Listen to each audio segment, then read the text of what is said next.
Des parcours de femmes d'ici et d'ailleurs, tous les samedis à 12h45. Elle, votre rendez-vous sur Radio 2M avec Nadia Anwar, en partenariat avec le comité Parité et Diversité de 2M. Elles sont brillantes, combattantes, engagées et inspirantes. Scientifiques, médecins, enseignantes, femmes d'affaires ou militantes, bref, les femmes contribuent chaque jour au développement économique et social de notre continent. Bonjour et bienvenue à tous sur Radio 2M. Notre elle d'aujourd'hui est une militante passionnée pour qui la santé, l'éducation et l'emploi sont les seules armes en faveur de l'épanouissement des femmes. Elle est désignée en 2020 membre de la commission spéciale sur le modèle de développement au Maroc. Elle plaide aujourd'hui pour la lutte contre le cancer du sein et plus d'équité en matière de santé. Je suis très heureuse d'accueillir avec nous aujourd'hui le professeur Raja Arzadi, cancérologue et chirurgienne spécialisée dans le cancer du sein. Bonjour Raja et merci d'avoir accepté mon invitation. Bonjour, merci beaucoup, je suis ravie de faire partie de ton émission, Nadia. Merci à toi. Alors Raja, racontez-nous votre histoire. Comment tout a commencé pour vous ?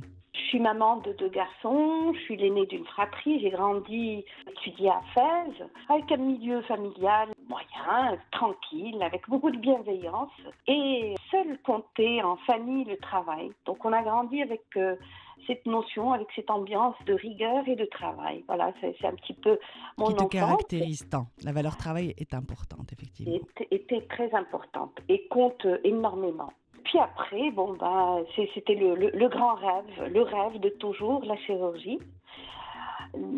Alors justement, d'où ça vient ? Vers quel âge tu t'es intéressée à la médecine ? C'était vraiment très très jeune, je rêvais de cette image de chirurgien. C'était chirurgie ou rien. D'ailleurs, je l'écrivais un petit peu sur tous mes cahiers, chirurgie ou rien. Donc j'aime bien les challenges, j'aime bien les difficultés. Et donc je mets toujours un cap, un seuil, toujours de plus en plus haut.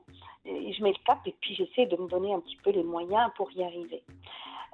Peut-être aussi le fait que je n'aime pas beaucoup la monotonie. Ça, c'est mon trait de caractère. Et dans ce métier, on retrouve, avec ces difficultés, il n'y a pas une journée comme l'autre. Alors, avant d'arriver à ta carrière, ta brillante carrière, alors on rappelle, pendant tes études, tu as été la première femme marocaine à obtenir la mention de major pour le concours universitaire de médecine. Oui, c'était le concours d'internat en 81. On savait pas ce que c'est une femme majeure. C'est arrivé cette année. C'était quand même... Tu as fait la différence. Vous étiez combien de femmes ? On était très peu nombreuses. J'étais parmi les premières à franchir le pas. Et évidemment, c'est un sentier plein d'embûches, plein de difficultés. Et on avance en découvrant. On n'avait pas beaucoup de références. Et donc, il fallait imposer, mettre son empreinte, imposer un style féminin. Alors, au-delà du style, tu as choisi une voie difficile. En chirurgie, on est dans l'intellect et aussi dans le manuel. C'est un métier où il y a beaucoup de défis, beaucoup d'inconnus, qui a besoin d'une force physique, d'une force mentale. Et puis, il y a tout ce côté un peu mystique. Vous savez, un bloc opératoire, c'est une bulle. C'est une bulle avec ses codes, avec ses langages, où il y a beaucoup de joie, où il y a beaucoup aussi, on peut être triste, où on peut être dépassé par des événements, par des cas. Il a fallu batailler, vous avez bataillé. Alors, en parallèle de cette brillante carrière, plus de combien d'années d'expérience maintenant ? On va plus compter, Nadia. On va plus compter. mais des belles années. On va revenir sur ton côté engagé dans la société civile. Au-delà de ton métier, tu plaides pour la lutte contre le cancer et l'éthique dans la santé. Tout à fait. Là, c'est un peu la fibre féminine. Je me bats pour le droit à la santé et le droit à la santé particulièrement de la femme. On sait que la femme, c'est le noyau de la famille, c'est le noyau de la société. Quand une femme tombe malade, c'est tout qui s'écroule autour. C'est la famille qui explose et par conséquent, c'est la société. Tu as fondé en 2005 l'association Cœur de Femmes. 2001, très bien. Elle fête 20 ans avec toi, Nadia, aujourd'hui. Écoute, on vous souhaite, même si c'est malheureux encore d'arriver dans une situation où on a besoin encore de l'associatif. Le tissu médical n'est pas encore prêt aujourd'hui à accueillir toutes ces femmes. Oui, je pense que d'abord la maladie et surtout cette maladie, le cancer du sein, est en croissance exponentielle. Donc on a beau contenir ce qu'on peut, mettre les moyens qu'on veut, on sera toujours dépassé. Ça, c'est la règle de tous les systèmes de santé dans le monde. Mais pour revenir à la création de cœurs de femmes, parce que bon, cette fibre féminine, mais j'ai vu trop de femmes souffrir. C'est de l'insoutenable. Des femmes dont la dignité est bafouée, et quand la maladie est là, c'est encore plus insoutenable. C'est ça qui nous a poussé un petit peu à créer Cœur de femmes, de lutte contre le cancer du sein, et pour aller dans les zones les plus enclavées du pays, pour sensibiliser ces femmes, pour les informer, pour les prendre en charge sur le plan thérapeutique, c'est-à-dire les opérer pratiquement à côté de chez elles, dans l'hôpital le plus proche, pour justement économiser à la fois argent et temps, et puis qu'elles restent dans leur cocon familial. Et comme la maladie n'a pas de frontières, avec mon bâton de pèlerin, c'est parti, le même concept est parti un peu en Afrique, pour la même chose, sensibiliser et traiter les femmes, et en mettant la sensibilisation à grande échelle par ce concept qu'on a appelé la course de l'espoir. C'est toujours le sport qui véhicule un message pour toutes les femmes. Attention, il y a quelque chose qui s'appelle cancer du sein. Il faut faire attention à son sein, à son corps. Grâce à tout ce travail d'engagement, de sensibilisation, tu as été désignée en 2020 membre de la commission spéciale sur le modèle de développement. Alors raconte-nous un petit peu cette belle expérience. Qu'est-ce qui en est sorti ? Une expérience unique. J'ai eu cet insigne honneur d'être nommée. Et autant ma joie et mon bonheur de pouvoir participer, autant j'ai ressenti la responsabilité que c'était. Et donc le Maroc devait réfléchir sur un nouveau modèle de développement pour se rehausser à la hauteur des grandes nations. Et donc c'est ce qui nous a été demandé, de réfléchir pendant plus d'1 an et demi.